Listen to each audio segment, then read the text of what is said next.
things like that, you know, the whole Iron Boy Jr. argument. You could, if you're talking to me about that, you might as well be talking to a brick wall. I will not listen to that nonsense. But yeah, I feel like this movie is like the definitive MCU Spider-Man movie. Oh yeah. Like, of course, like without seeing the older trilogy, a lot of the emotional weight for this movie is kind of lost.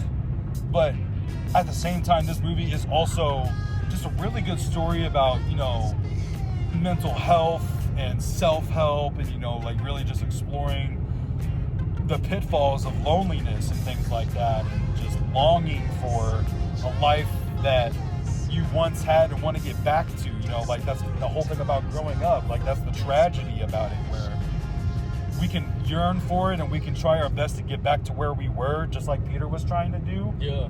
But that's not how it works. That's not how it works. You have to rebuild. Like, you're constantly rebuilding yourself as you grow up. And I feel like this movie did a really good job of portraying that. And like, just, again, like a lot more mature, a lot more just grounded again. Like, you know, we got a little mention of Peter too. That was awesome. Yeah. Yeah. That was awesome. You know, again, that connective tissue from the older trilogy, that was nice. And acknowledging No Way Home, again, that was nice. I guess my only really, like, the pitfalls that I see in this movie, you know, it's not perfect. I mean, I think it's pretty damn close to perfect. But I do have some gripes, you know, like I said, like a more personal one for me. We didn't get a final swing. No. That would have been nice, but, you know, that's more of a me thing than anything, not a movie thing. Yeah.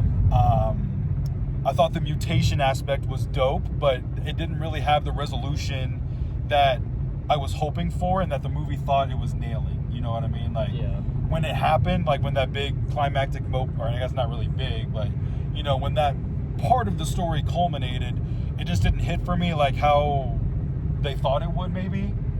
But at the same time, like how we were saying earlier, I feel like the overall message of the movie and like what it was saying through that subplot of the mutation and everything, I thought that was really good, but the mutation itself just kind of pittered off at some point, and I would have liked a lot better of a resolution to that.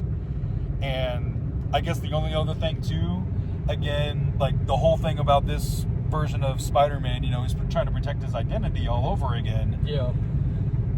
But man, he is swinging around without his mask on a lot. And it just had me wondering in some scenes, like, what are you doing, buddy? Yeah. Like, either, like, you know, I guess he doesn't have to wear the